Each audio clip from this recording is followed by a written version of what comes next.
Bueno, para circuitos eléctricos vamos a ver dos tipos de circuitos eléctricos. Los más sencillos son los circuitos eléctricos en serie.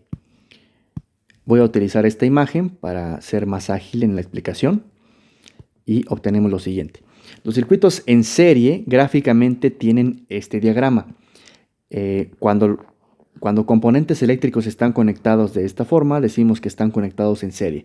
A este nivel solamente vamos a meter resistencias en el circuito. ¿Cuáles son los componentes que están involucrados en el circuito o las cantidades físicas? El voltaje, una corriente y una resistencia que tiene que ver con los componentes que coloqué aquí, con las resistencias que puse. Las expresiones que me permiten relacionar esas cantidades son pues la ley de Ohm, que dice que voltaje es corriente por resistencia, y también tengo una serie de formas que me permiten relacionar la corriente, resistencia y voltaje de cada uno de estos componentes.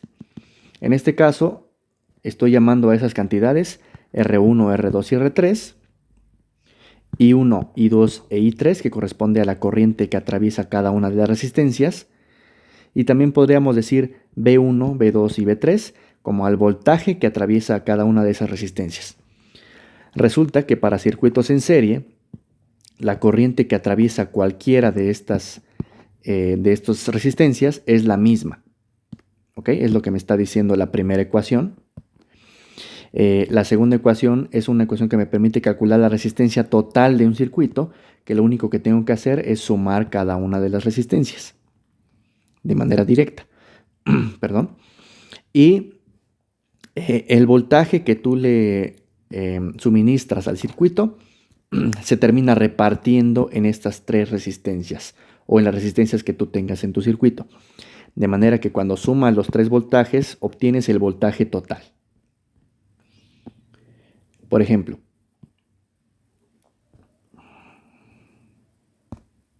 no, perdón, este es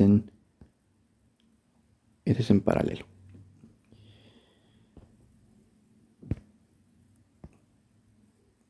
Por ejemplo, las resistencias de 7 ohms, 9 ohms y 14 ohms se conectan en serie. Por ejemplo, supongamos que este es el diagrama y aquí tienes 7 ohms, aquí tienes 9 ohms y aquí tienes 14 ohms. Lo que te pide es cuál es la resistencia total. Pues lo único que tienes que hacer es sumar esas tres cantidades. Entonces te quedaría, la resistencia total es 7 ohms más 9 ohms más 14 ohms. O sea, 9 más 14 es 13 más 7, 20 ohms. A ver. No, perdón, aquí me equivoqué. Es 9 más 14 es 23 más 7, 30 ohms. O sea, inciso C. ¿Ok? Muy bien. Ya para terminar, vamos a ver circuitos en paralelo, para lo cual voy a usar una última imagen y me proporciona la siguiente información. Los circuitos en paralelo gráficamente están conectados así y corresponde a que las líneas principales que reparten la corriente o el voltaje se conectan a cada uno de los componentes. De esa forma, el voltaje que recibe cada una de estas corrientes es exactamente el mismo, y eso me dice la ecuación 3. La corriente ahora, a diferencia de los circuitos en serie, si recuerdan, en serie la corriente permanecía igual y el voltaje es el que se repartía. Aquí sucede totalmente lo contrario.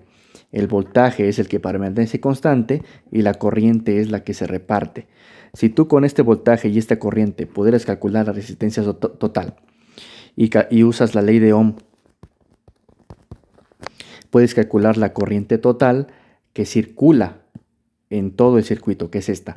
Esa corriente es la que se va a repartir en estos tres componentes, de forma que cuando sumes esas tres corrientes te va a dar la corriente total. Finalmente, la resistencia total ya no se calcula sumando directamente estas resistencias, sino que se calcula así. El recíproco de la resistencia total corresponde a sumar los recíprocos de las resistencias. Por lo tanto, la resistencia total corresponde a, primero haces esta suma y después esa suma la elevas a la menos 1, o bien 1 entre el resultado de esta suma.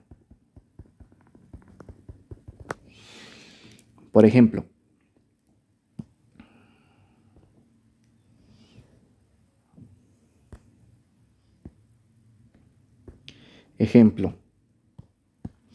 dice 3 resistencias de 8, 4 y 2 ohms, supongamos que es esta, 8, 4 y 2 ohms, se conectan en paralelo.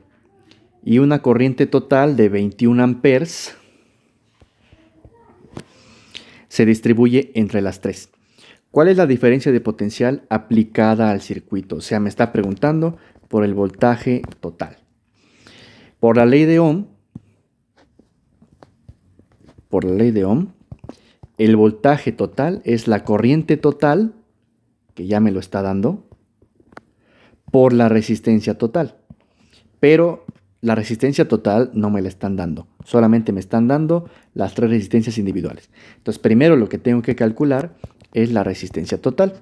Entonces, lo que hago es 1 entre la resistencia total, es 1 entre R1, más 1 entre R2, más 1 entre R3.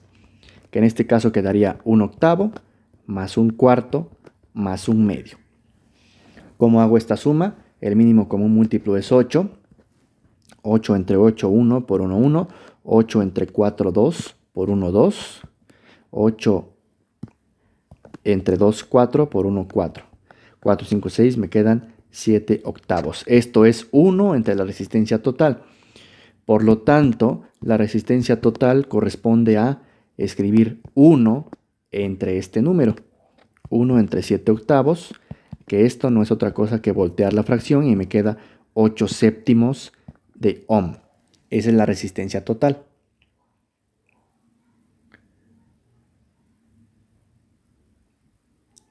Ahora, como ya tengo la resistencia total y me está pidiendo el voltaje total, lo único que hago es, finalmente, el voltaje total es corriente total por resistencia total. Que en este caso la corriente total ya me habían dicho que son 21 amperes.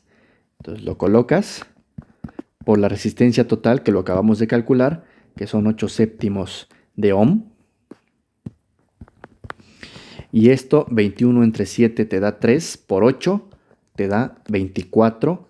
Y como es voltaje y estás colocando corrientes en amperes y resistencias en ohms, te tiene que dar volts. Por lo tanto, esta respuesta debe estar en las opciones y corresponde al inciso D. Con esto terminamos la clase de hoy. Me parece que estos temas son los que más vienen en la guía, junto con los que nos faltan relacionados con el electromagnetismo. Así que pónganle más atención a esto. Si es que no se han puesto al corriente, les sugiero que a partir de hoy empiecen con los temas de hoy y vayan repasando los anteriores. Cualquier duda me la mandan por Facebook y estaré al pendiente. Saludos.